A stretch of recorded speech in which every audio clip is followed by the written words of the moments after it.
My name is Mariana. Hey, Shahin. My name is Arkadi. And we've designed this, which is called the Magical Wristenator 5000. So what it is, it's a device that's meant to protect you in the event of something happening that will showcase whatever you'd like on the small LEDs provided, as well as a buzzer will go off when pressure is detected. So this is the pressure sensor, which can detect, as you see, you can't hear it, but it will make a little buzzing sounds. And when it detects pressure, the LEDs will show a screen of whatever you want. Could be a name, could be a phone number, just something in case you get knocked out somehow, have a concussion, or epileptic, asthma attack, whatever, to help you be the safest. And of course, whenever you want it, you can always just click the button and have it go on forever and ever until you choose to stop it. And that's our design. Yes, the wiring is all hidden behind this sort of robotic arm look that we had it give. And the buzzer and light sensor, also the light sensor.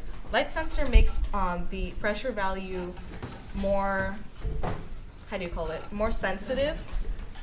So if I'm here, say the lights in this room were off and I'm covering the light sensor so it knows that, the pressure values will be more sensitive than they would if it was just normal.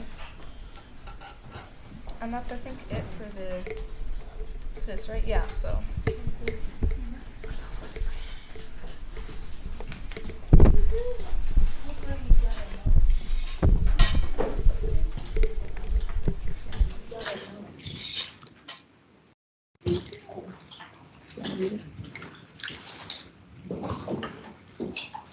This was defining the problem part 1. Our concern was that people, especially while walking out at night, could be prone to accidents, more common in older folks. Some people are constantly in danger of an attack from another being. Our design is unique because it uses multiple inputs to form one output.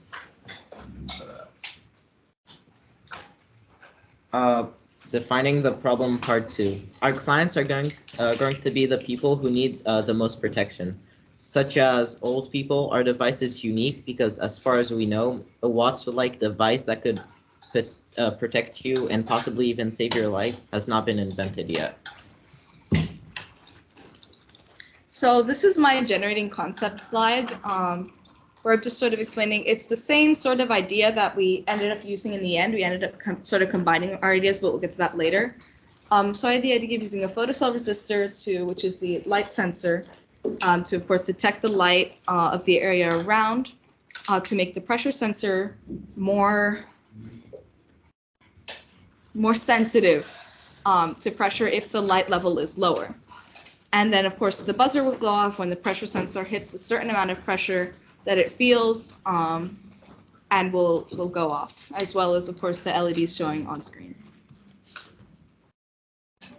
So this was my design idea, and my first idea was that there would be a pressure sensor that would sense pressure, and if the pressure was bigger than a certain level, and for that case there would be a buzzer that would buzz and make the person know that they are being attacked.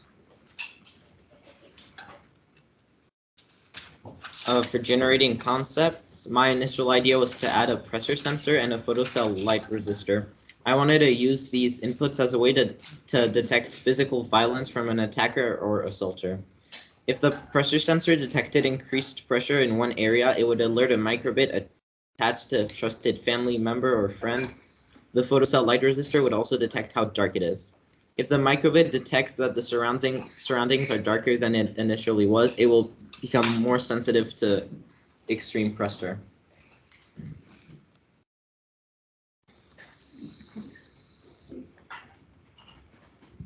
We used the decision matrix as the final part of our procedure. First off, we saw which design was easier to build, how much time it would take, and how complex and comfortable our model would be.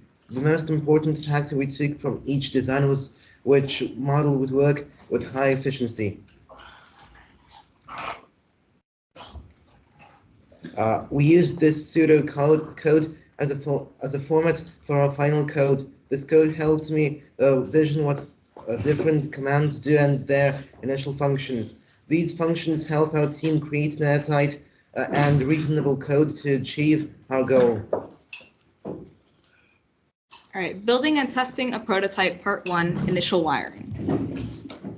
So this was the code that we initially, the code on the left is the code that we initially did, and that had a lot of problems with it regarding showing a string of names and letters and everything and playing a sound. So we simplified it a bit so it would only beep as shown on the right. When the pressure was hit, it would only beep and show the certain LEDs, not a string of LEDs, because that made it harder for it to turn off, and that would make the user have to manually turn it off every time something was a little wonky. And with the wiring here, we had a lot of issues with the wiring up at the base, the shoulder base, which can either go in the upper arm or the shoulder, depending on the length of your arm. And so what happened was sometimes the wires were switched on the wrong sides of the positive and negative of the different inputs and outputs, as well as sometimes the wiring was wrong down at the base where the microbit is, at this part that's at the wrist, that was also clipped to the wrong place, which affected if it would detect pressure or not and other things like that. So, but once that was solved, it became a lot more straightforward. Building and testing a prototype, part 3. We tested our prototype by working together and compared our desired event to what happened during testing. In short, we decided if our prototype to work as we wanted it to. Unfortunately, this was not the case. We had to change our initial code and initial wiring to make our microbit more useful and practical, so like what Mariana said. After testing, we worked on improving the wiring of our microbit. The main worker on the physical code, the prototype, was Mariana. She worked on improving the wiring and amended the physical code.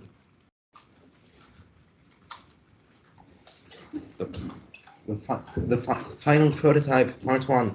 We decided to combine the best parts of our ideas. Since all of our ideas had similar concepts and solutions, we decided to add the light sensor from my idea, Shahin, and pressure buzzer sensor from Mariana's idea. We all agreed upon this choice. When someone is hit by a certain amount of pressure, the device will make the buzzer send a loud alarm and show on wrist. Contact the main office, please.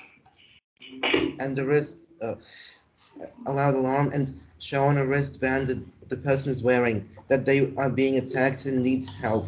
The wristband will use internal LED lights to show the attacked person's phone number and an emergency phone number in case of an emergency.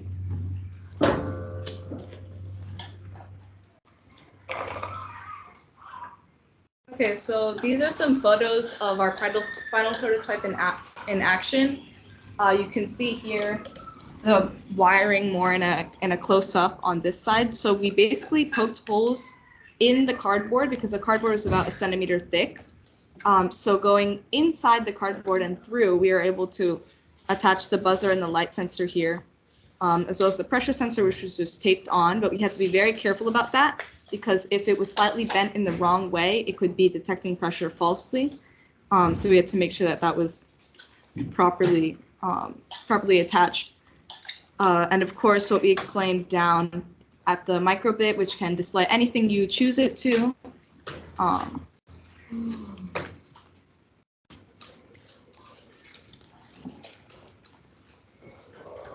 Reflection and evaluation, part 1. While building our prototype, we had to overcome multiple challenges. Our main challenge was our virtual code.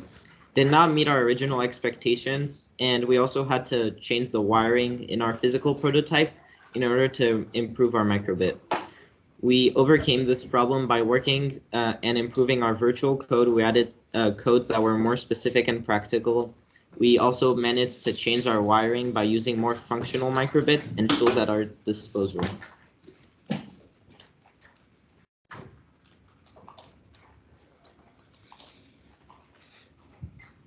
Reflection and evaluation, part 2. Given more time, we would have worked more on making the device more comfortable and more suitable for the needs of a diverse group of people. We would have also made the device more practical. As a team, we all came to a consensus. We all agreed that we learned how to work together more efficiently while completing our assigned work. And then before you leave, I can't stress this enough. Communication is really key when you're selling a product, and I always feel like either companies don't have their names and their emails and their phones and their customer service easy enough to access.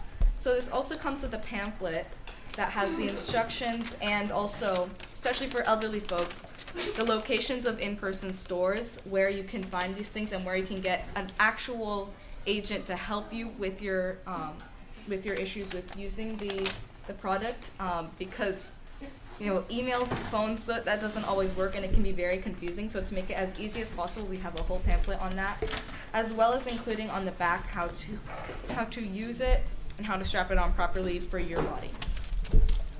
All right, let's give Mariana